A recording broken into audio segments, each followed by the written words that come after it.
Hey guys, welcome back to West Virginia Mountain Life. While I was making a few short videos this evening, I did one on butter. I decided to go ahead and do one and show you my cleaner.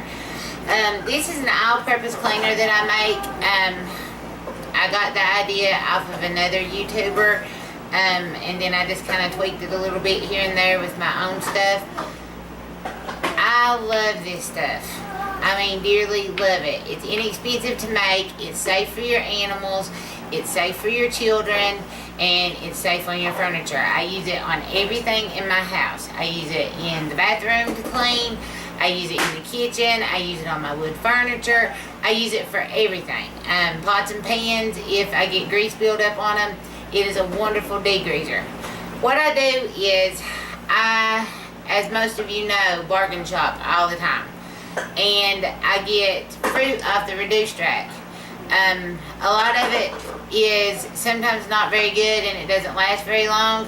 So if I have some like this that's starting to go bad, then I use it in my cleaner. But what we do is we save all of our orange peels, all of our grapefruit peels, all of our tangerine peels, anything that is a citrus fruit. Whenever you peel it, put it over into a jar. I happen to be using a pickle jar here. I had some of these little plastic jars that I had left over from something that I'd used, I think flour or something at the house. Anyways, I put my peels down in here. Okay, because I have a little bit of extra fruit that's going south on me, I'm going to use it too. Basically what you're going to do is you just keep putting the peels in your jars. And I'm going to slice this up, and I'm going to leave it intact, peeling the whole 9 yards. And I know you're thinking to yourself, man, those are some rough looking lemons, and you're right, they are. But in the cleaner, it really doesn't matter. We're not going to be eating it, we're going to be cleaning with it. So, you're going to just chop these up and put it down in your jars. Okay? As your kids eat their oranges or whatever and you've got the peels left, you just bring them over and stick them in your jar. While you're doing that and you're accumulating your peels or whatever, you're going to add some vinegar to it.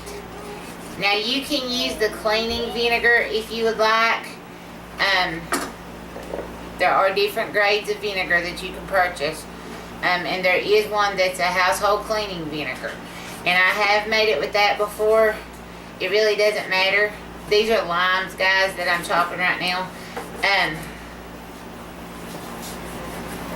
I like the regular vinegar because it has a 5% acidity to it. So, to me, it just seems to be like a little bit stronger cleaner when you make it.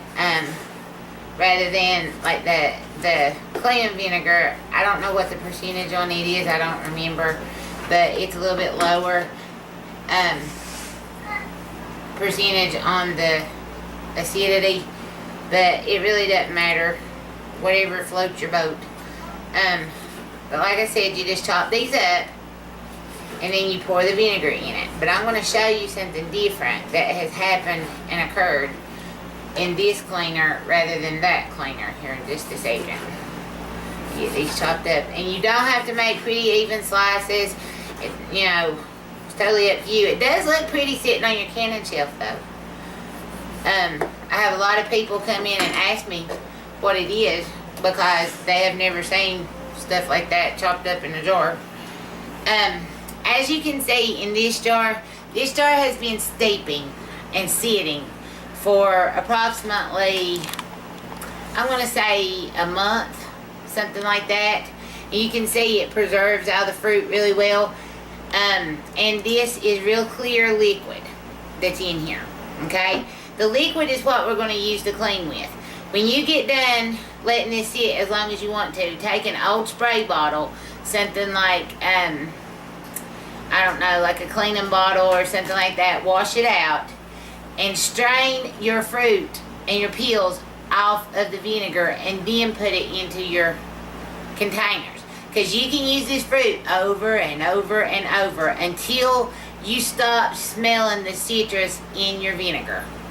That's when you know that you've used all the potency out of your limes and lemons and whatnot and so forth. Now this container I want to show you, see how milky it is? It's not clear and pretty like this one. There is a reason behind that. I have been doing this one for approximately 2 weeks, maybe, something like that.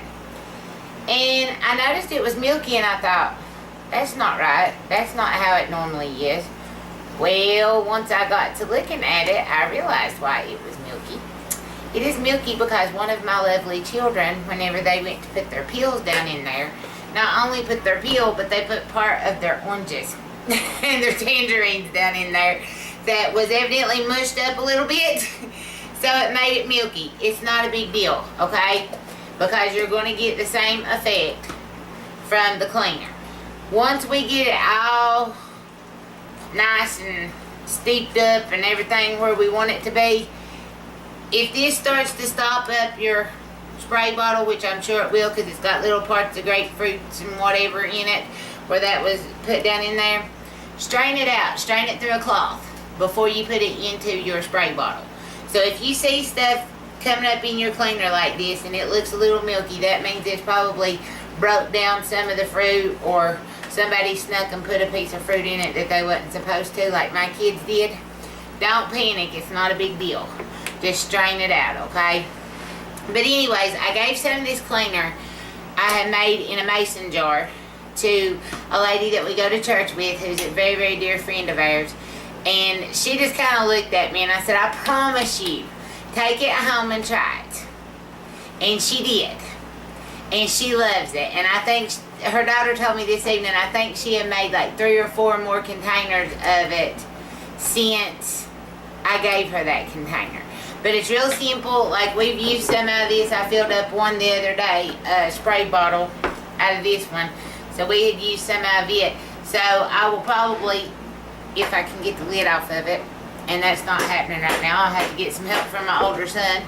But anyways, if I can get the lid off of it, then we'll add some more vinegar to this and let it steep for a little bit longer, and it'll be ready in like 2 or 3 days. So we never ever have to buy a cleaner because I make it, and it's made from stuff that was going to be thrown away. So I think that is a wonderful, wonderful thing. And as far as cost goes, I can't do a breakdown analysis for you that it's going to be like so many cents per bottle or whatever. It's cheap. Just take my word for it. It's cheap. But it's really, really good cleaner. Try it. See how you like it. Safe for your animals. Safe for your kids. We just love it. But I thought I'd give you a shout out and let you try some of our cleaner and see what you think about it. Let me know if you try it and how you think that it worked for you. But just thought I'd let you guys know that. God bless. We love you. And subscribe.